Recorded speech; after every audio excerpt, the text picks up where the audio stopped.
Dhanik Bharat educational institutions inter IIT JEE NEET admission open.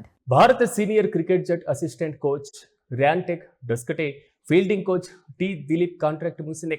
అయితే ఈ ఇద్దరికి ఎలాంటి పొడిగింపు ఇవ్వలేదని బోర్డు కార్యదర్శి దేవజీత్ సైకియా వెల్లడించారు. ఇక డస్కటే తిరిగి IPL franchise Kolkata Knight Riders తో జత కట్టబోతున్నారు. అయితే కోల్కతా జట్టుతో డస్కటే సుదీర్ఘమైనటువంటి అనుభవమే ఉంది. 2012, 2014లో ఐపీఎల్ టైటిల్స్ గెలిచినటువంటి కేకేఆర్ జట్టులో ప్లేయర్గా ఉన్నటువంటి అతను ఇక 2022 నుంచి 2024 వరకు ఆ జట్టు ఫీల్డింగ్ కోచ్గా పనిచేశారు. అదే సమయంలో గంభీర్ కేకేఆర్ మెంటర్గా పనిచేయడంతో ఆ తర్వాత భారత జట్టు శిక్షణ బృందంలో సైతం ఆయన కీలకమైనటువంటి చోటుని దక్కించుకున్నారు. అయితే టీమిండియా ఛాంపియన్స్ ట్రోఫీ, అదేవిధంగా ఆసియా కప్, T20 ప్రపంచ కప్ గెలిచినటువంటి సమయంలో డస్కటే భారత కోచింగ్ స్టాఫ్లో భాగంగానే ఉన్నారు. అయితే 2 ఏళ్లుగా టీమిండియాతో కలిసి పనిచేసినప్పటికీ అతనికి నిర్దిష్టమైనటువంటి బాధ్యతలేమీ అప్పగించలేదు. ఈ క్రమంలోనే బోర్డు అతని కాంట్రాక్టును పొడిగించలేదు. ఇదిలా ఉంటే దిలీప్ స్థానంలో కొత్త ఫీల్డింగ్ కోచ్గా దిలీప్ స్థానంలో మాజీ దేశవాళీ క్రికెటర్ శుభదీప్ ఘోష్ బాధ్యతలు చేపట్టేటువంటి అవకాశం ఉందని తెలుస్తుంది. ఇక శుభదీప్ ఘోష్ అపారమైనటువంటి అనుభవం కలిగి ఉన్నారు. అంతేకాదు డొమెస్టిక్ క్రికెట్లో అస్సాంతో పాటుగా రైల్వేస్ జట్టుకు ఆయన గతంలో ప్రాతినిధ్యం వహించారు. ఆల్రౌండర్ అయినటువంటి ఘోష్ ఫస్ట్ క్లాస్, లిస్ట్ ఏ క్రికెట్ రెండిట్లో కూడా చెరో 17 మ్యాచ్లు కూడా ఆడటం జరిగింది. ఇక ఘోష్ తన చివరి ఫస్ట్ క్లాస్ మ్యాచ్ను 2004లో ఆడగా ఆ తర్వాత ఏడాదిలో జరిగినటువంటి లిస్ట్ ఏ కెరీర్కు కూడా ముగింపు పలకడం జరిగింది. దాని తర్వాత కోచ్గా తన ప్రయాణాన్ని తిరిగి ప్రారంభించారు. అయితే శుభదీప్ ఘోష్ గత 15 ఏళ్లుగా నేషనల్ క్రికెట్ అకాడమీ కోచింగ్ విభాగంలో కీలకమైనటువంటి సభ్యుడిగా పనిచేశారు. ఇక 2021లో ఆస్ట్రేలియా పర్యటనకు వెళ్లిన భారత మహిళల జాతీయ జట్టుకు ఫీల్డింగ్ కోచ్గా ఘోష్ వ్యవహరించడం జరిగింది. ఇదిలా ఉంటే అండర్-19 ప్రపంచ కప్ ఏదైతే 2024లో భారత యువ జట్టుకు కూడా ఫీల్డింగ్ కోచ్గా ఆయన చేసినటువంటి సేవలు అపారమైనవే. అయితే పలు పర్యటనలో భారత ఏ జట్టు కోచింగ్ స్టాఫ్లో కూడా ఆయన భాగస్వామ్యం అయ్యారు. ఇక ఐపీఎల్ 2014లో సీజన్లో కూడా విజేతగా నిలిచిన కోల్కతా నైట్ రైడర్స్కు ఫీల్డింగ్ కోచ్గా కూడా ఘోష్ పనిచేశారు. అయితే గత కొంతకాలంగా భారత సీనియర్ జట్ ఫీల్డింగ్ ప్రమాణాలు దారుణంగా పడిపోతున్నాయి. ఇప్పుడు అనుభవం ఉన్నటువంటి ఘోష్ రాకతో టీమిండియా ఫీల్డింగ్లో పూర్వ వైభవం సాధిస్తున్నట్టు కూడా ఫ్యాన్స్ ఆశిస్తున్నారు. అయితే శుభదీప్ ఘోష్ క్రికెట్ శిక్షణలో దశాబ్దానికి పైగా సుదీర్ఘమైనటువంటి అనుభవం ఉన్నటువంటి వ్యక్తి. గతంలో భారత్ తరపున అండర్-19 స్థాయిలో ప్రతికూల పరిస్థితుల్లో రాణించినటువంటి అపార అనుభవం, ఆ తర్వాత కోచింగ్ రంగానికి మారి అద్భుతమైనటువంటి ముద్ర కూడా వేశారు. ఇక ఐపీఎల్లో ఢిల్లీ క్యాపిటల్స్తో పాటుగా కోల్కతా నైట్ రైడర్స్ వంటి ప్రముఖ ఫ్రాంచైజీలకు ఫీల్డింగ్ కోచ్గా కూడా పనిచేశారు.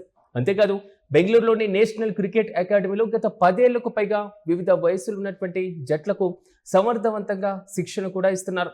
ఈ విస్తృతమైనటువంటి అనుభవం టీమ్ ఫీల్డింగ్ ఇండియాకు మరింత ప్రమాణాలు పెంచేటువంటి దిశగా ఉండేటువంటి అవకాశం ఉందని, మరీ ఎక్కువగా ఉన్నత స్థాయిలోకి తీసుకువెళ్ళడానికి ఇది దోహదపడుతుందంటూ కూడా భావిస్తున్నారు. ఇక శుభదీప్ ఘోష్ 1968లో అస్సాంలోని దిగ్బోయ్లో జన్మించారు. ఇక మిడిల్ ఆర్డర్ కుడి చేతి వాటం బ్యాటర్గా, అదేవిధంగా ఆఫ్ స్పిన్నర్గా ఆడి ఆయనకు కీలకమైనటువంటి అనుభవం. ఇక అస్సాం రాష్ట్ర జట్టుకు, అదేవిధంగా రైల్వేస్కు ప్రాతినిధ్యం కూడా వహిస్తారు.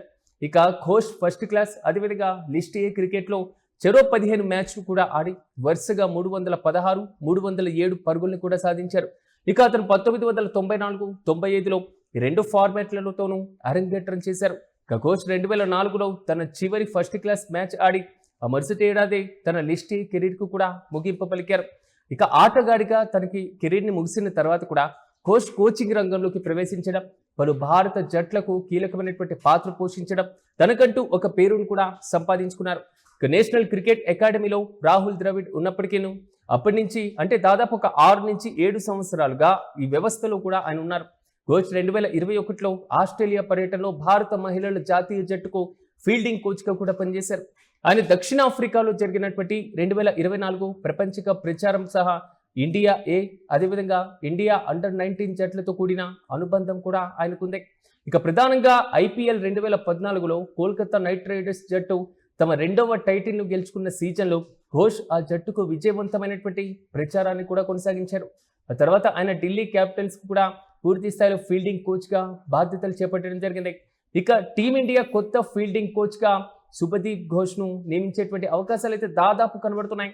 ఇక ఈయన రాకతో మాత్రం భారత సీనియర్ క్రికెట్ జట్టు పూర్తి స్థాయిలో ఏ విధమైనటువంటి ప్రదర్శన చూపించబోతుంది, ఎలాంటి ప్రభావం పడబోతుంది.